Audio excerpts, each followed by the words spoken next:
Bonsoir à tous, bon début de semaine avec nous, je suis ravi de vous retrouver. Voici les titres de ce lundi. 4 ans après la tempête Alex, le prince souverain était à Malaucène ce matin dans le nord des Alpes-Maritimes.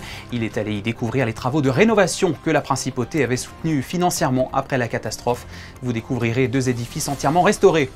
Un match chaotique pour la Roca Team hier soir, défaite 73-100 face à l'équipe de Bourg-en-Bresse. À Gaston-Médecin, les Monégasques ont très vite perdu le fil dans cette 29e journée de Betclic Elite. Une déception doublée de l'émotion en début de match avec cette minute de silence qui s'est tenue en hommage au jeune espoir Lorenzo Renou, disparu la veille.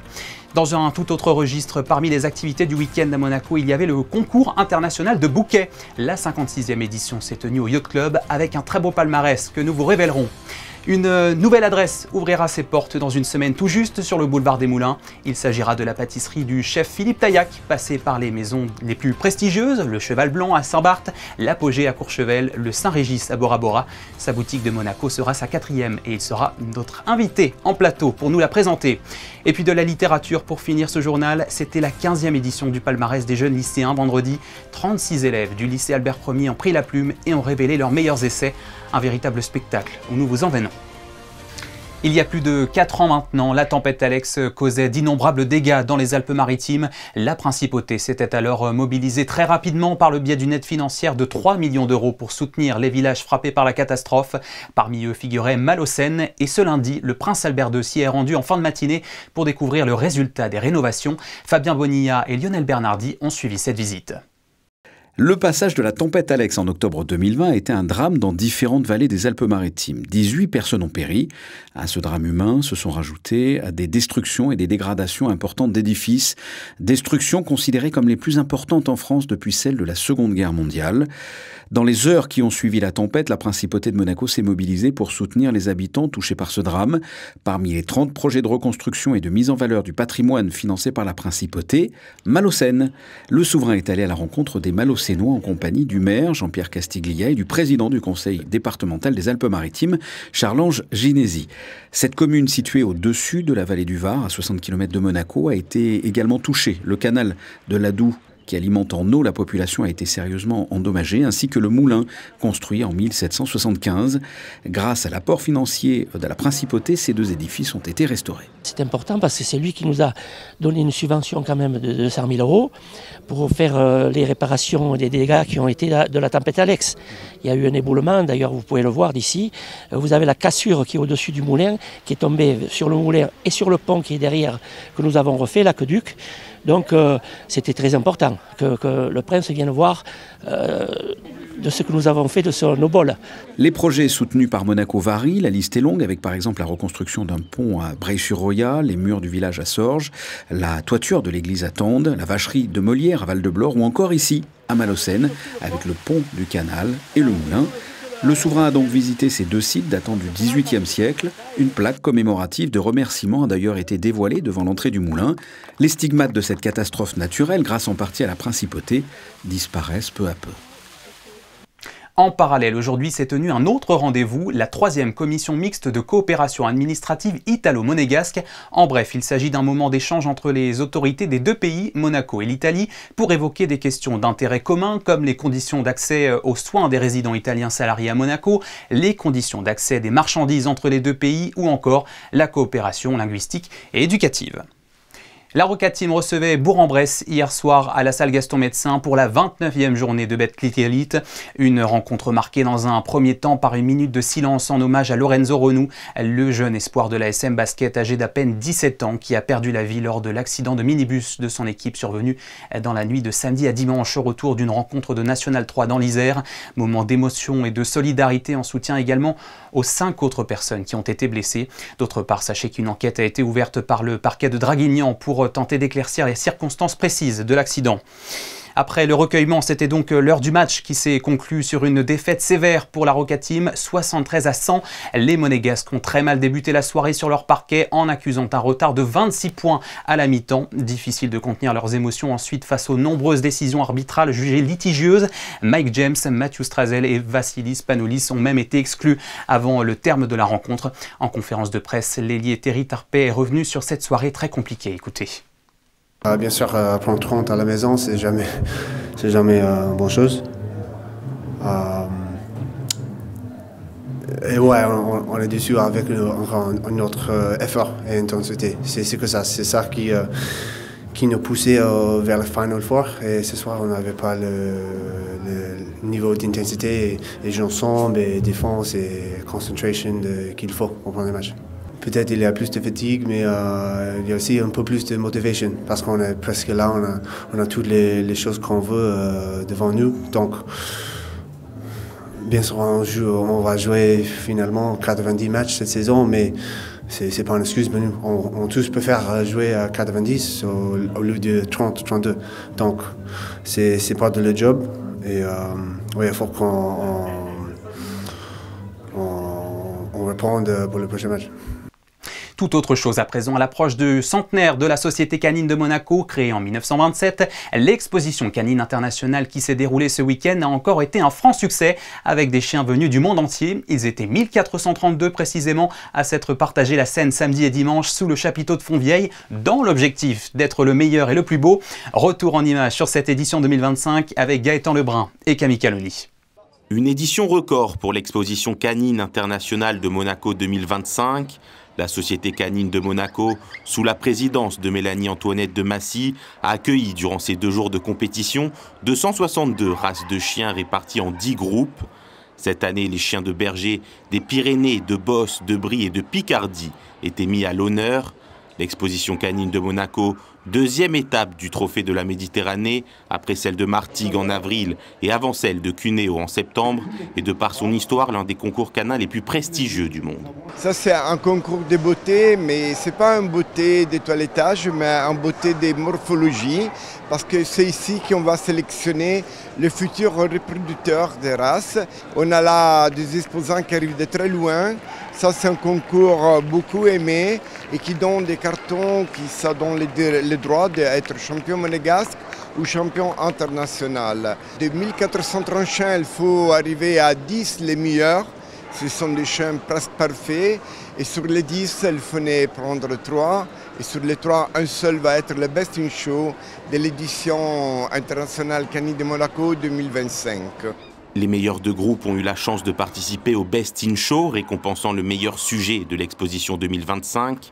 Et c'est un Basenji nommé Simba qui a remporté cette édition de l'exposition canine internationale devant un Welsh Corgi Pembroke à la 2e place et un Teckel à poil court sur la 3e marche du podium. Michael Forte, considéré comme l'un des meilleurs juges du monde, a eu l'honneur de départager les 10 vainqueurs de groupe en suivant des critères bien précis. It's not easy, but you have, it's like almost a Bible. It's a standard for each breed. And so that standard for the breed will give you eye shape, color of eye, teeth formation. It will give you length of head, body, shoulders. Each dog is quite different from the other. And so it's quite a complicated process. Avec une nouvelle réussite pour l'édition 2025, la Société canine de Monaco donne rendez-vous à tous les fans et amateurs de concours canins les 9 et 10 mai 2026 pour la 99e édition de l'exposition canine internationale. Le week-end a aussi été marqué par une autre compétition, le concours international de bouquets. Ça se passait au Yacht Club de Monaco où la créativité était le maître mot des professionnels et des amateurs de la composition florale qui concouraient dans 7 catégories différentes. Alors quels ont été les grands gagnants de cette 56e édition? À quoi ressemblaient leurs bouquets? Réponse dans ce reportage signé Sarah Nkari, Massimo Biantoni et Nicolas Barthes. Le Yacht Club s'est transformé en véritable jardin et le doux parfum des fleurs a embaumé tout l'espace. Les passionnés de Monaco, de France, d'Italie et même d'ailleurs se sont retrouvés pour donner le meilleur d'eux-mêmes. Quest'anno il tema generale del concorso internazionale di bouquet di Monte Carlo è fiori in movimento e per la tavola in particolare il tema è il ballo della rosa. E quindi ho pensato di creare questa tavola pensando proprio al ballo della rosa, alle invitate, al lusso, allo sfarzo che si tiene, che c'è durante questa famosissima e prestigiosissimo ballo in onore della principessa Grace Kelly, e quindi ho studiato la gonna di questo tavolo che ricorda proprio le gonne delle invitate che partecipano al ballo. Le jury a décerné à ce wedding planner l'insigne d'or, comme à cette Suisse, dans la catégorie tourbillon pastel. J'aime beaucoup faire les concours d'art floral, ça me fait beaucoup plaisir, j'adore les fleurs.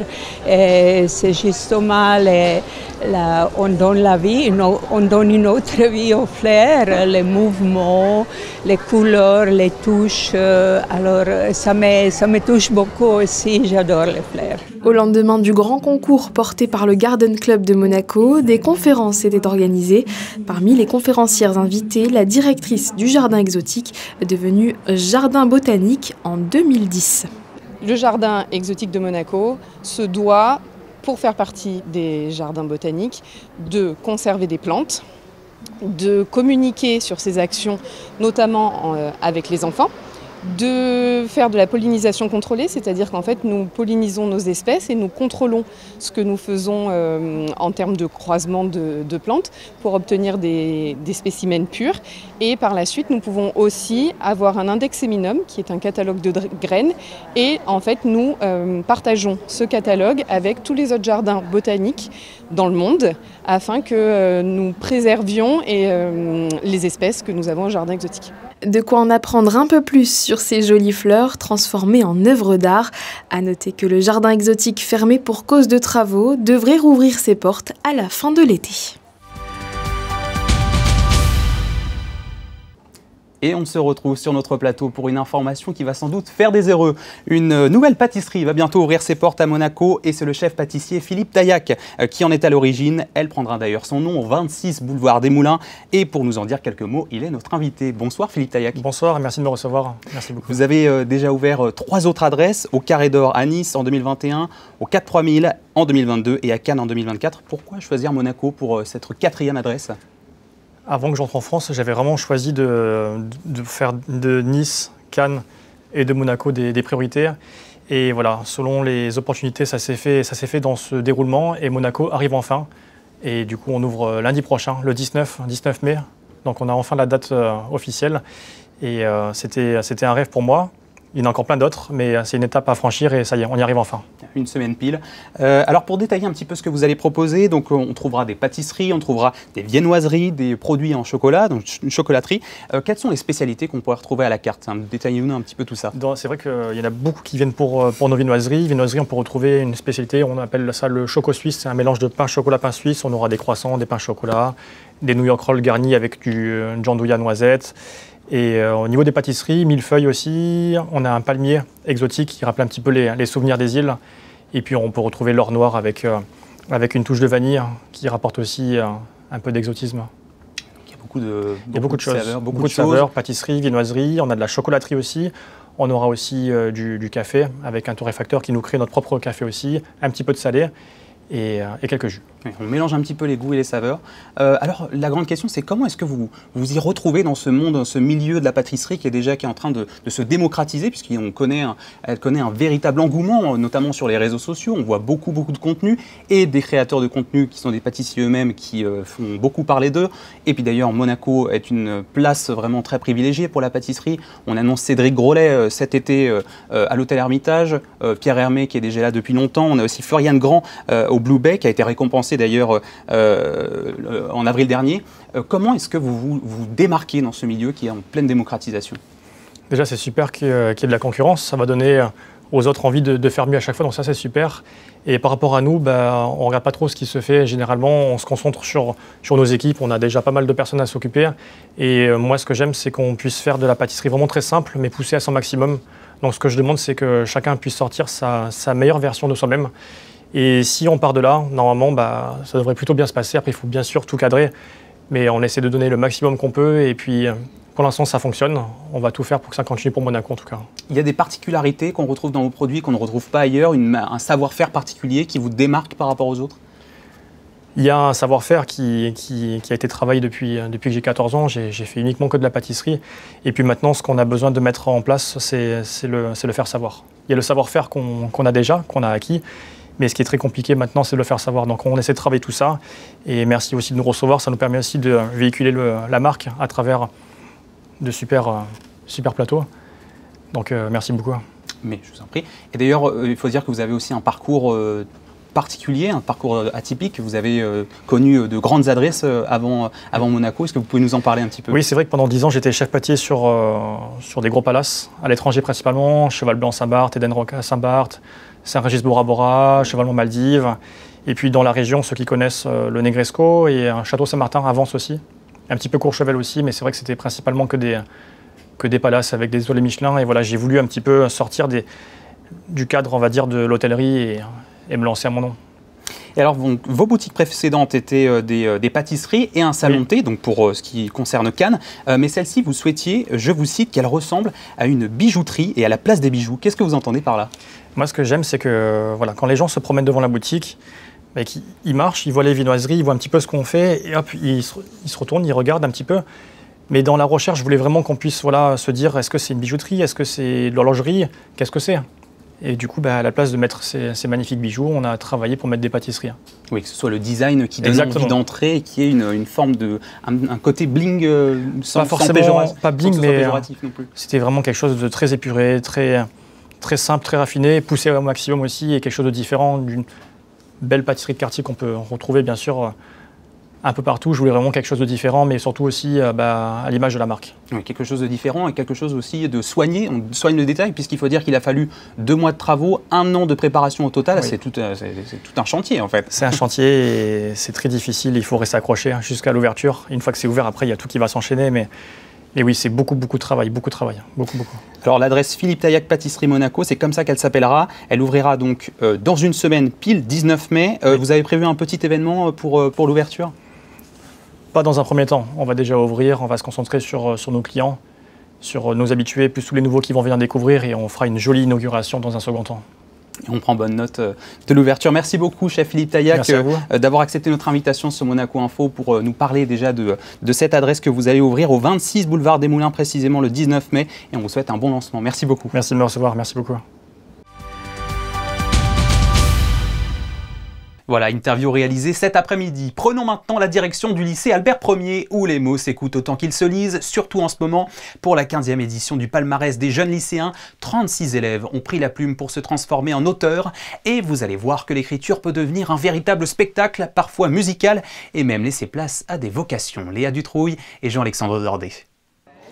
À Monaco, la littérature est entre de bonnes mains. Pour la 15e édition du palmarès des jeunes lycéens, 36 élèves de classe de seconde du lycée Albert Ier et de François d'Assise Nicolas Barré ont fait couler de l'encre pour venir à bout de leur production, comme ils aiment à le dire. Cette édition s'inscrit dans le cadre du concours des rencontres littéraires Fabien Boisson. On leur apporte une valorisation personnelle. On a rencontré comme ça, tout à fait par le hasard des années, des jeunes qui étaient un petit peu en perdition, ou qui avaient un handicap personnel, enfin qui avaient un petit quelque chose. Pas d'examen à la clé, mais une production vivante. Après la réunion de chaque élève et de quelques débats et dédicaces, un karaoké se déroulera sur scène, le tout dans la bonne humeur. Lire et écrire, c'est la base de tout. Quoi qu'on fasse, on a besoin de pouvoir lire, de pouvoir écrire et pouvoir rédiger le mieux possible et valoriser la création littéraire de la part des étudiants. C'est les engager, les motiver, les mobiliser dans une démarche d'écriture. Pour réaliser leur production, les élèves devaient choisir entre 2 thèmes différents, et c'est celui sur l'être et le paraître qui a fait mouche auprès de la jeunesse. L'être, c'est la personne qu'on est, ce qui est profond, et le paraître, c'est ce que tout le monde peut voir sans forcément nous connaître. Je pense que cet atelier, il m'aura appris à développer la créativité et à pouvoir vraiment réfléchir longtemps sur une histoire. Si tu devais le refaire, tu le referais? Oui, mais avec un autre sujet.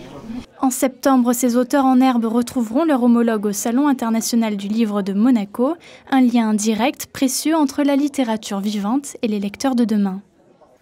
Une nouvelle adresse fait son apparition à Monaco, en plein cœur de Fontvieille. Il s'agit d'un bar à cocktail. Le Franck, c'est son nom. Derrière une façade a priori discrète se cache un concept bien singulier, mêlant créativité liquide et parfumée, convivialité sonore et exigence gustative. L'idée est de revisiter l'apéritif à l'italienne. Léa Dutrouille et Julien Logier ont testé pour vous. Regardez. 1 mois de travaux, 12 employés, un shaker de 4 litres et une promesse, celle de faire découvrir l'apéro à l'italienne. Bienvenue chez Franck. Ici, on ne commande pas un cocktail, on vit une expérience. À chaque verre, une assiette, à chaque table, une histoire. Monaco è una città meravigliosa dove è bellissimo vivere, è bellissimo fare festa, è bellissimo conoscere nuove persone. Un posto in più, con uno spirito italiano, con le prelibatezze della nostra cucina, con il nostro meraviglioso barman Frank. Secondo me ce n'era bisogno. Leur rituel du gin, mais pas n'importe comment, toujours versé en dernier pour que les glaçons n'aient pas le dernier mot, et si l'ambiance retombe, il sonne la cloche, littéralement. Pas de carte figée, le barman et mixologue composent aussi au nez, un parfum discret dans le verre, une bulle bien dosée. Entre vermouth sec et Saint-Germain, les recettes entièrement locales flirtent avec la parfumerie. Semplicemente sapere chi hai davanti, conoscerlo e scoprire il gusto che vuole. Franck ne mise pas sur les dîners copieux, mais sur l'apéritif en 3 temps. 3 verres, 3 ambiances et toujours cette chaleur humaine, ce vent de fraîcheur qui donne à ce lieu un supplément d'âme. Vendredi marquait l'ouverture officielle du bar. Il pourrait bien devenir un nouveau classique de la scène monégasque façon Dolce Vita. Et ça donne envie. C'est ainsi que s'achève cette édition. Merci à vous de l'avoir suivi. Dans un instant, vous avez rendez-vous avec Chrisinda Petit-Homel pour vos prévisions météo.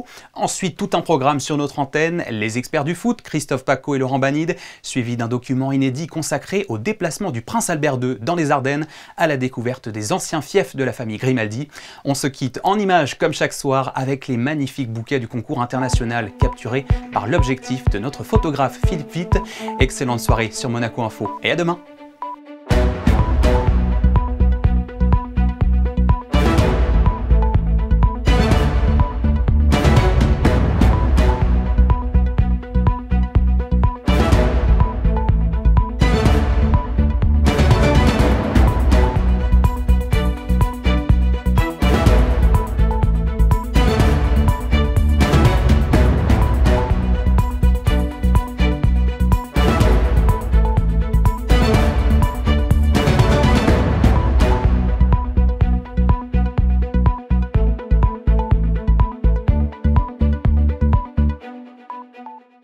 Retrouvez la météo avec Suisse Courtage, votre partenaire de confiance en assurance à Monaco. Protection sur mesure pour particuliers et professionnels. Bonsoir à tous. Eh bien, demain, le temps sera mi-figue, mi-raisin. Du soleil le matin, des nuages l'après-midi, des températures comprises entre 14 et 19 degrés. Et puis sinon, demain, nous souhaiterons une bonne fête à toutes les Rolandes. Alors, Sainte Rolande était une princesse au 8e siècle qui a fui un mariage forcé pour consacrer sa vie à Dieu. Elle est morte en martyre vers 774. C'était la météo avec Suisse Courtage, votre partenaire de confiance en assurance à Monaco. Protection sur mesure pour particuliers et professionnels.